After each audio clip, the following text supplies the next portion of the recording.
And I think we're live. Okay.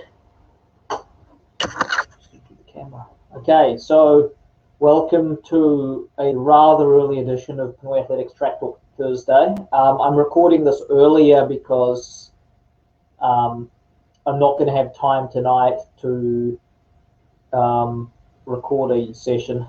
So I'm recording the session now, and understandably a lot of people in the Philippines will probably not be at home at this point, so no worries, they can just watch this later if need be. So I'm doing this early because there's a lot of stuff that's built up, and I wasn't able to do a Pinoy Athletics Track Talk on Tuesday because I was feeling pretty exhausted from that day, so I had to move everything forward. I think we had a Pinoy Athletics Track Talk last week. Hopefully we should be getting some guests on starting this weekend for Pinoy Athletic Track Talk interviews, which we haven't had in a while. Okay, so shout out to Coach York Tamayo. So if this is on at an inconvenient time for people in the Philippines, it's nearly 5 o'clock here in Australia, so it'll be about 2 o'clock in the afternoon in the Philippines, so people are probably at work or they have their online classes with their students, but no worries, this is recorded on the Pinoy Athletics page, so they don't need to worry about missing out on the show because they can watch it later. Anyway, I'll just now load up a 16 page slide which helps me brief regarding the news and updates for the week. And quite a lot's been going on in the way of athletics and sports in the Philippines. We can say quite a lot and not much in terms of competitions, actual competitions and that sort of thing. So quite a lot and not much has been going on, and that may be an odd pair of combinations to use, but that pretty much sums up the situation right now.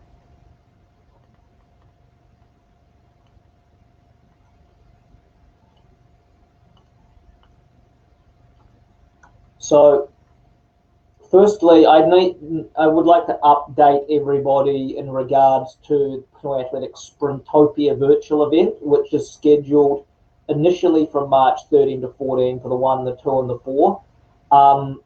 Entries, we have decided to close off entries on March the 5th now. We're no longer accepting entries up until March the 10th. We will now be closing our entries on March the 5th, strictly at 6 p.m. Philippine time. Due to the high number of entries, we have decided to close the entries earlier, which gives us more time to micromanage and organize and strategize the meet more effectively. You can still place your entries in today or tomorrow before 6 p.m. Philippine time at pinoyathletics@gmail.com. Please email your name, event choices, year of birth, best time for those events, and venue oval being used, and also your location. We will absolutely not be accepting a single late entry for this meet. No matter if you're a grassroots athlete or a SEA Games champion, we will not be accepting any late entries at all after March 5 at 6 p.m. The gates are closed once we hit 6 p.m. on March the 5th, tomorrow. All right, so Sprintopia Stats. 100-meter males, all grades, 54 entries. 200-meter male, all grades, 52 entries. 400-meter male, all grades, 35 entries. 100-meter female, all grades, 22 entries. 200-meter female, all grades, 27 entries. 400-meter female, all grades, 18 entries. So we had around 140 entries in total. Of course, some athletes are entering more than one event, but all up on the master list there's about 140 entries. So we're hoping if we get more than 200 entries, then that will be that will be difficult, but we have to handle them. But the thing is that usually everybody enters really late on the last 2 days, which is what we've experienced in other virtual meets. So even though we have 140 entries at this point, it could more than double in the next 2 days if we get a rush of entries like we did in the last 2 competitions. Hence, that's why we closed the entries off earlier, because it looked like we were going to get a extremely high amount of entries compared to what we received in our last virtual events. I mean, in our last virtual events, we haven't gone over 100. I think we got around 70, 80 entries in some of our other virtual events, such as Fantasia and National 3,000 meter virtual championships. We had 76, I think, in that. We had around 80 in the Pinoy Athletics Fantasia meet. And we had around 60, 70 in the Pinoy Athletics Talking Chinoy virtual 5,000 meters. 20 or so in the, or I think it was only 16 in the women's in sport Pinoy Athletics Dash for Cash 60 meters. So now we're looking at around 140 entries at this stage, with today and tomorrow left to go. So this is the updates with the Pinoy Athletics Fantasia meets. The deadline of entries is now moved forward to 6 p.m. Philippine time on March the 5th. It's unusual for a competition to move its entry deadline forward rather than backwards, but due to the high number of entries, we have now moved it forward in order to better micromanage the event. We'll be having a Sprintopia coaches meeting for all the coaches who have athletes in this event strictly on March the 6th. Anyone else helping with the event will also be invited to the coaches and managers meeting on March the 6th, which will be announced tomorrow at what time that meeting will take place. So the submission of performances, I've decided to extend it from March the 13th, which is a Saturday, to March the 21st, which is a Sunday.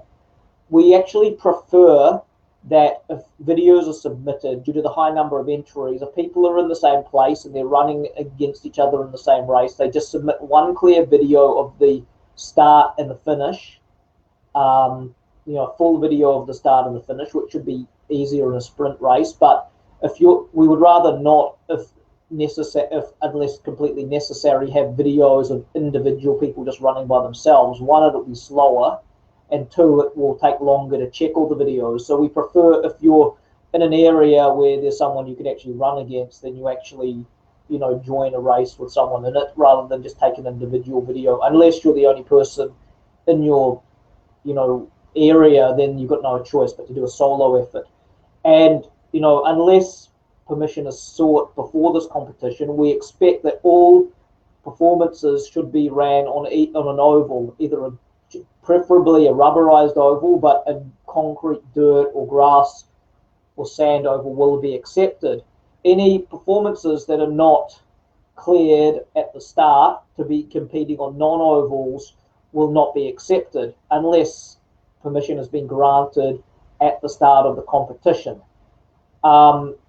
So we do require videos for this to make sure that the accuracy of the timing. We need a clear video, and if there is no clear video provided with performances submitted, it will automatically be a disqualification, and the participant will be asked to redo their run again, providing a video. This is because we will be using video software to get the times, and we can't use video software to get the times if no clear video of start and finish is provided to our team. Also, if we're provided a clear video and the times are doubtful, like say for example, if somebody runs 100 meters and 10 flat, then that's obviously the timing from the software is correct, but obviously the distance is a lot less than 100 meters. And if that is the case, where we end up getting doubtful timings, the participant will, even if they provided a video, will be asked to go and remeasure the distance and do it again. And for this reason, we will not accept any hand times. All the performances from this competition will be taken on video software through us. We will not accept any hand times for this meet. Shout out also to Juan Nyorki, Japsi Nabor, and Ray Chris Capispison. Okay, so that's all for the virtual meet. So remember, enter on time, send your details to pinoyathletics@gmail.com. Don't be late, like a job interview or a bus. If you miss it, then you have to wait for the next one. And moving on to the next slide. So this is a project I'm doing at the moment, which stems back to when I was managing the weekly relays from 2013 to 2015, when I was working for the Philippine Sports Commission as a research assistant to Commissioner Jolly Gomez. I prepared a 30,000 word report on the 2014 weekly relay. So I documented and I monitored everything for future use. I'm now currently going through that 30,000 word report, which is from the year 2014 while I was at the PSC. So that's just for the year 2014. There are also reports for 2013 and 2015 management of the weekly relays. Going through the report, adding bullet points, adding infographs, updating information, making it more friendly to the eyes. Right at the moment, it's big blocks of text. You can imagine 30,000 words is the equivalent of 30,000 words. That's the equivalent of about a novel. It's like a 600-page, 500-page novel. Anyway, so this is one thing I took out while I was recapping and going over my information from the management of the 2014 weekly relays. And, several reasons why I'm doing this. Number one is because of these virtual events. I need to basically brush up my knowledge on event management and look at what worked and what didn't work during the 2014 weekly relays. Referring to my notes. Number two, this is a lot of word content, so it will really help by adding in links and notes, in links and such updates to my site. It will actually help my ranking on Google by providing, more better search engine optimization with long keyword text. Yeah, so those were the two main reasons, and the other one was, of course, a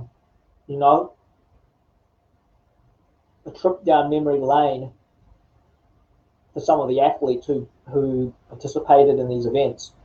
Now, this is what I have another screen after this to explain this concept, but for example, when I was managing the weekly relays in 2014, I introduced a system of invitational races, and this piece of data, along with other data that I have, proves that these invitational races were very effective with how they worked. What they involved was pre-organizing an event and making sure that the best of the best athletes turned up. I'm a firm believer that what you need to do to improve a sport or improve an event is, for example, SEA Games, is you don't lower the level of the standard of qualifying performance, but you basically increase the number of opportunities and competitions the athletes have to give them a bigger chance of hitting better performances by running better organized meets.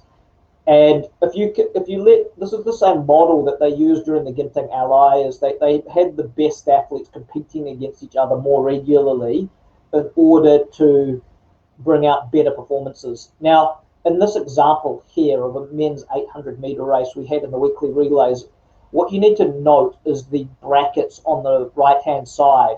There were 6 participants in the race, and 5 of them achieved personal bests from the added level of competition. Now, if you don't do this in the weekly relays, what tends to happen is the athletes, you might get athletes that are pretty good and they're like, oh, I might just hide back here in heat number 5 because I want an easy race. Rather than pushing themselves to having a good performance, they're like, oh yeah, I think I'll just go for the easy win, rather than risking a loss but running a PB.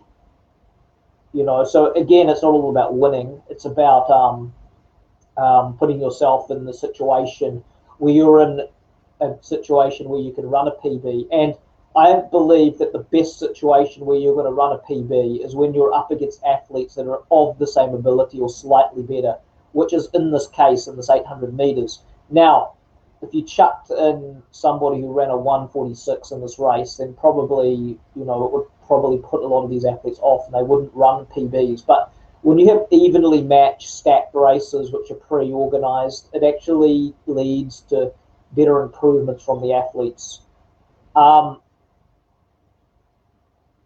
as you can see from this, Paul Billones ran the best time for the year. So he didn't run a PB, but he ran the leading time for the Philippines that year. And then everyone else in the race ran PBs. And this is just a weekly race. This isn't national championships or a peak meet or anything like that. This is just on a weekly basis.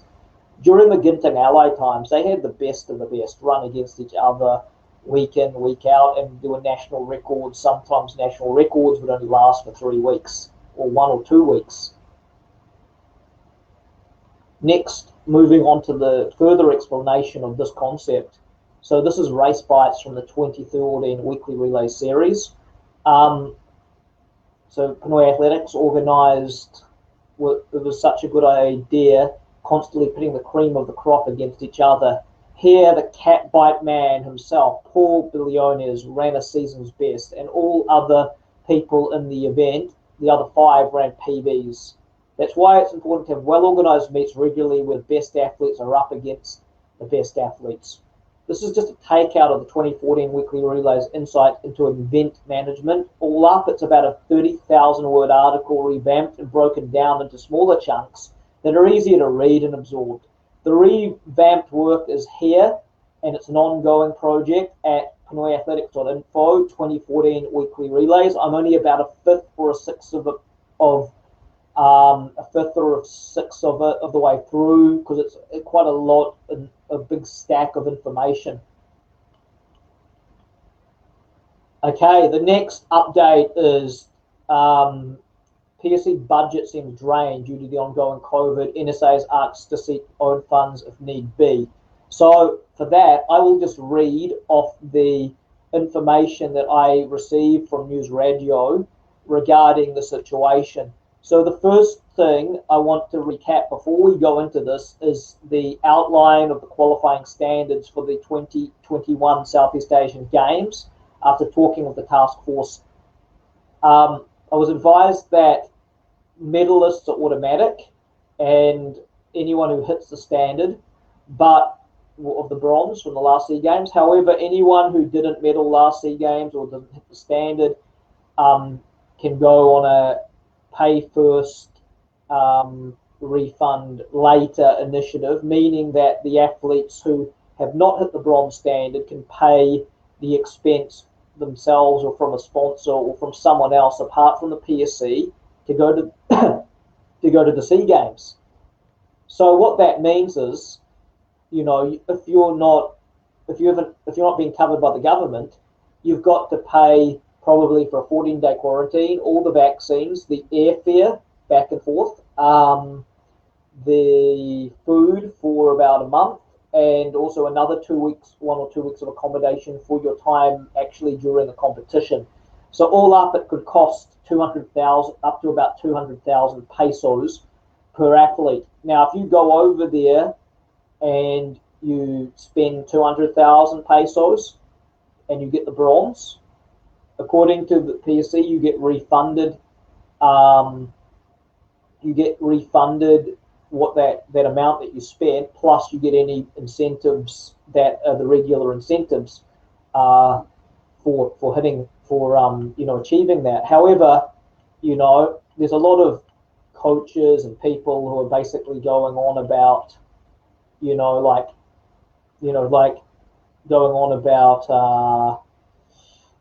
lucky chance and that sort of thing. Well, if they want to test their luck, they should just go and pay the 200,000 pesos and, see what happens after that. If they're really that confident in certain athletes, they should go and pay that themselves and see if the athlete wins, then they'll get their money back. If not, well, it's like rolling the dice.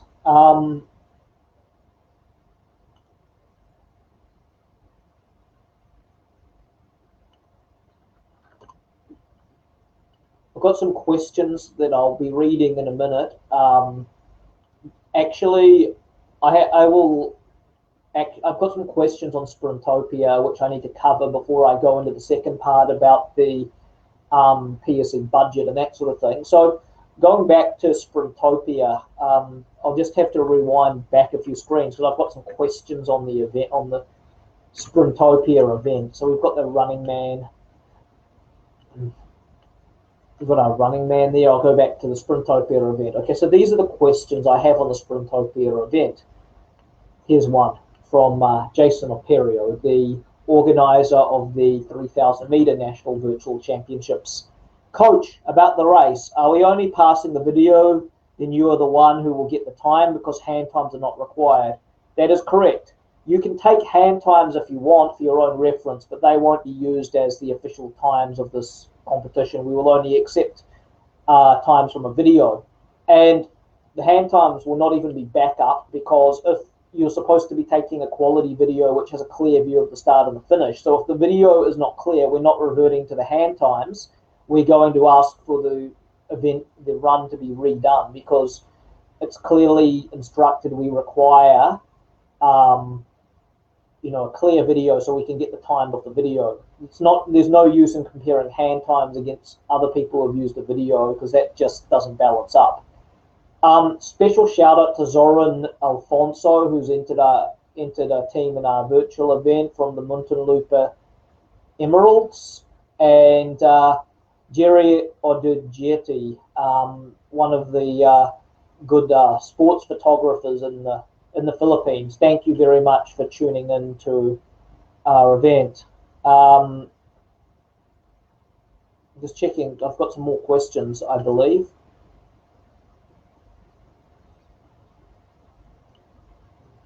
Just a moment. We'll just go back to that part about the PSE budget. That was the only question I had on the Sprintopia event, but I'll have more. I'll answer them after the end of this presentation. So regarding the PSE budget, I have a memo from Sports Radio, good buddies at Sports Radio. So I'll just read it to you word for word. National sports associations may have to look for other sources of funding for their Vietnam SEA Games training bubble and participation. The start of bubble training of athletes for the Vietnam SEA Games will depend on the availability of funds of the PSC. PSC Commissioner Ramon Fernandez, who is also the chef de mission of the Philippine delegation to the Vietnam SEA Games, said that the planned SEA Games training bubble is scheduled to begin by April 15. The PSC wrote the Department of Budget and Management 3 weeks ago requesting for the release of 150 million pesos for training and participation of athletes in the Tokyo Olympics, 17 million for the Paralympics, 200 million for the Vietnam SEA Games, and 30 million for the ASEAN Para Games. The PSC also wrote that IATF, if it could turn over to the PSC the sports stadiums being used as COVID-19 swab testing and quarantine facilities by April 1 for the use of the SEA Games training bubble. These would include New Clark City, Pasig, and Rizal Memorial, among others. Fernandez stressed that without the needed funds in the PSC sports facilities, the national sports associations may just have to do their own respective bubble training. Fernandez said that the NSA should also do its part and look for other sources of funding from the private sector as the government now spends much of its resources to address the COVID-19 pandemic. The Philippines is set to compete in 38 of the 40 sports to be played in the Vietnam Biennial Games in November, Fort Radio Pilipinas 2, PPP Lucas reporting.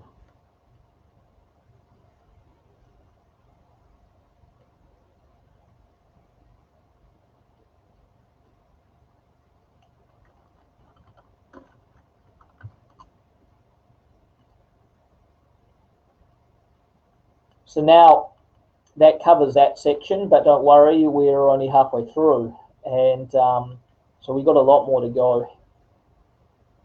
This might be an hour. Okay, so we did a write-up on Coach Nino Marayag, SEA Games bronze medalist in the 2011 SEA Games. So that's up on the website. So it's, you know, pretty much the life story of his journey from a gardener to a coach, his work with some high-level college athletes, and acknowledging a lot of his previous coaches. So that's up on our website. Do check it out. Interesting story of his journey from Te Gigarau to the national team, to the SEA Games gold, to his coaching, the start of his coaching career. Nino is primarily a jumps coach, but he also started up a company that works, that's one of the first of its, was the first of its kind in the Philippines, to work with kids with special needs and disabilities, that he has been a great advocate of.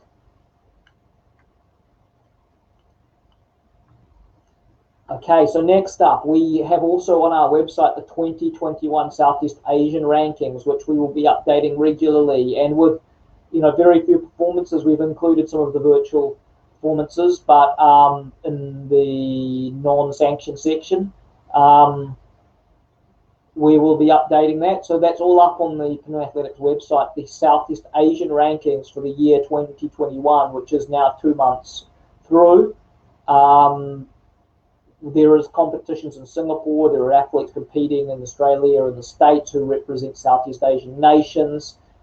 Some of the virtuals from the Philippines, Malaysian competitions. Thailand and Vietnam are still yet to compete this year, but had a lot of meets last year. Indonesia is still yet to compete. Laos just had its national championships. So those results have been incorporated into the 2021 SEA rankings. Very quiet SEA rankings so far this year due to the COVID, but there are some performances there. Even though the standards for the rankings aren't so high at this point, we do expect, as we go closer to the SEA Games, for performances to lift. And next, also up on the website, we've also wrote about the men's 100-meter qualifying for the Olympics. So I'll just now briefly go into some stats on the on a very popular article on men's 100-meter qualifying, which has already, you know, attracted more than 1,000 reads this month through our international friends from various forums. We're reaching out to talk about international track news. As it seems, more people seem to be interested in it right now, with with a lot but not much going on in the terms of the Philippines. We're now looking at some of this international track news, which is going on at the moment. So I'm just going to go through the stats on the men's 100 meters. So the statistics, they're all up on the website. There are 56 slots for the men's 100 meters at the Olympic Games, and 32 athletes are underneath the qualifying standard of 10:05 in the qualifying period. I counted down up to 56 athletes, so the next 24 who haven't hit the qualifying standard of 10:05, the slowest of number 56 is currently sits at 10.15, so that will be the minimum B standard, but that will increase because the qualifying is up until June. So, you know, the minimal qualifying for the 100 meters is now 10:15 to get into the top 56. However, I was also informed by a good friend of ours, Mr. What's his name?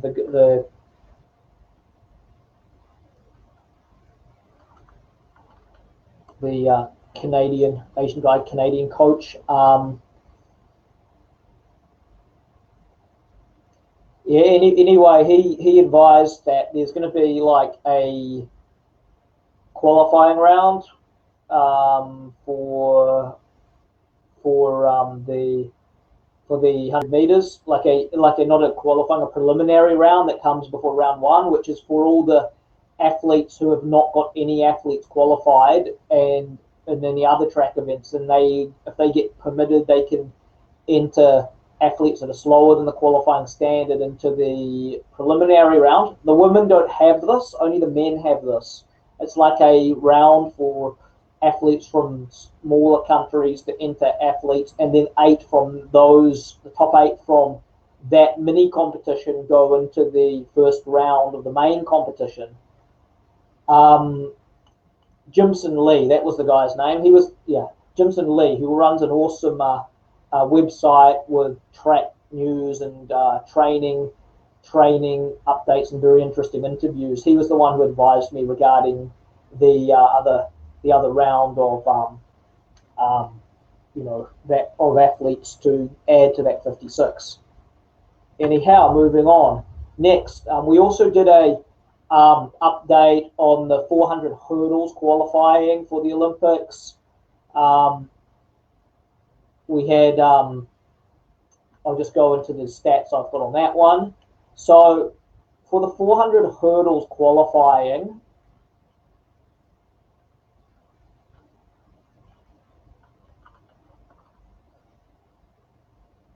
just a moment there. I'll look into this. 400 hurdles qualifying for the men. The qualifying standard for that is 48.90, and I wouldn't like to be wrong here, but I'm just going into the number of qualifiers we had for that event. So under 48.90, there was 5, 6, 7, 8, 9, 10, 11, 12, 13, 14. There were 15 athletes under 48.90, and there were 40 slots. So that means that there was the next ranked 25 athletes. I figured out what was ranked 40th in that event. As unlike the 100, we do have an athlete from the Philippines who was trying to hit the standard for that event. So right now, the minimal standard for the 400 hurdles is 49.50. But with a few months to go, it will probably come down. My guess is about 49.1, 49.2. So Eric Cray, who has a PB of 48.98, and last ran below 50 seconds in 2018. In 2019 in the SEA Games, he ran 50.09 or 50.07. It was 50.0 something. Didn't, obviously due to COVID, didn't race during 2020. 2021's opened up with 675 in the 60 and 48.13 indoors in the 400. So, he has to come out and run at least, below 49.50 to get one of those additional spots for the Olympics at the minimal. I believe he'll be starting his outdoor season this month for the 400 hurdles.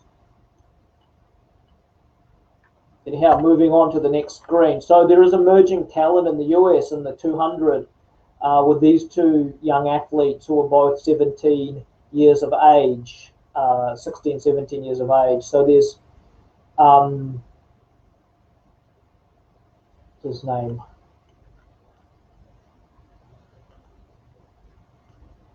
So there's Irion Knighton and forgot the other guy's name, Jalen Slade. Jalen Slade and Irion Knighton are two emerging 200-meter runners in the United States. So they're the only two guys who have gone under 21 seconds twice, who are still in high school at the moment. Slade has run 20.62 indoors and 20.97 indoors, while Knighton has ran last year, near the end of last year, 20.33 outdoors and 20.89 outdoors as well. So these are the top two juniors in the United States at the moment over 200. In fact, they're actually youth athletes because I think they're both under 18. I'm not sure if Slade's born in 2003 or 2004, but Knighton is born in 2004. So these are the top two juniors in the US. So Slade run a 20.62 indoors, which is probably equivalent possibly to a low 20 point time, 20.2, 20.3, 20.1 outdoors. That sort of time would give him definitely the best 200-meter time in the world if he's able to replicate that outdoors, whereas the 20:33 from last year, if Knighton can repeat that or go a bit faster, he'll have the top time in the world for the junior 200. Now, the USA Track and Field Junior Championships, according to my friends in the US athletic community, that's actually was scheduled to be held at the end of July, beginning of August, but that's now been cancelled. And now they have two meets coming up for selection. One is near the end of July. They have the Pan American Championships, and they have the World Junior Championships in August. So they'll probably send a different set of athletes to each of those meets because they're located, or they're just two major peak meets, which are just very close to each other within a few weeks. The other guys, like I did a full roundup in the 200 of the juniors in the world of how everyone else is going. The guy, apart from these two American guys, the guy who could effectively push the Americans out of the gold medal race is Letsley from Botswana, who's born in 2003, who just set a new Botswana national record with a time of 10.14.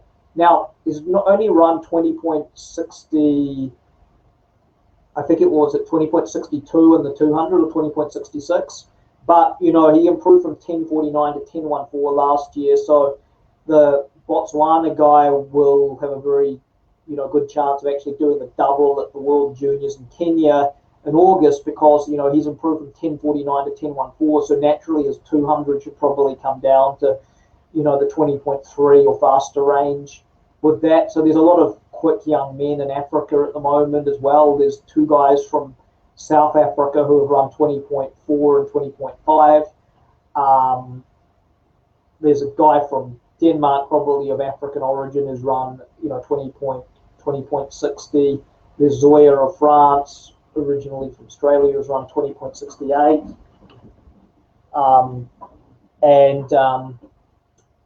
There's another guy, I can't recall, I think from maybe from Jamaica, who's also ran a quick time. So there's a lot of quick juniors out there compared to previous years. The world junior record is 19.93 by Usain Bolt.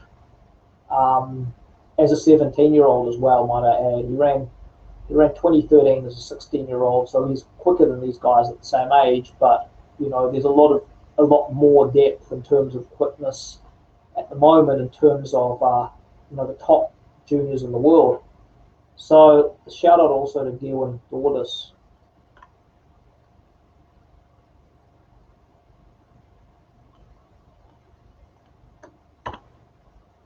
Now, update on Philippine Swimming from our friend MJ de Guzman. So these athletes have hit the B standards for the Olympic Games. So Remedy Rule, Jasmine Alcalde, Luke Debbie, and Jeremy Delperine. So I believe all these athletes are based overseas. Delperine, I'm thinking over in England, or if he's on scholarship in the US. Debbie in Australia, Alcalde, I think in Hawaii, and Remedy Rule over in the United States. So anyone who hits an A qualifier for the Olympics, which no one has yet, will automatically qualify. Anyone who hits a B qualifier is reliant on additional spots left, because there's a quota on how many athletes they can send to the Olympics in total for all events. I think it's 848 or something, and if whatever's left, the next best athletes, I'm guessing based on FINA points on the B standard, get to go to the Olympics. And also, I saw this advert like at pinoyswimming.com, which is one of the leading websites for Pinoy, for Filipino swimming, now no longer seems to be in operation and now is being sold at a value of $4,095 US. or 12 easy payments of $341.25 on huge domains. So that's now up for purchase if anyone has money and wants a really well-established site with a lot of links. That's up for that would be a good bargain. Also, finally leaving you with these notes. Quotes, we cannot change the cards we are dealt with, just how we play the game. So this is in relation to COVID. We're dealt with a difficult hand, but we have to approach things differently and be more effective on how we do things. So it's all about getting through adversity by being flexible and making necessary changes to get things done. And finally, don't be so thirsty for opportunity that you drink from every cup handed to you. That's how you get poisoned.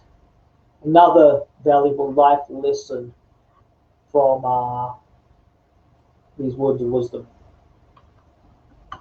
And I believe that's all we have time for. So that was a 40-minute show. I'll be checking now to see if I have any questions before I end today's session. We will hopefully be having some more guests popping up in the next couple of weeks. For those who missed out on our broadcast, no worries. That's not a complete loss. You get to, you can re-watch this on the Pinoy Athletics page at Pinoy Athletics, fb.com Pinoy Athletics, at your own pleasure. As we usually broadcast in the evening, but unfortunately we're unable to broadcast in the evening because I've got a multitude of other things to get done tonight, and I felt like I just wanted to get this talk out of the way. So last reminders, Pinoy Athletics, Sprintopia meet will now close tomorrow at 6 p.m. Philippine time. And please send your entries to pinoyathletics@gmail.com. Checking my messages now, and then ending tonight's session for tonight, for today rather, because it's still nowhere near night time here.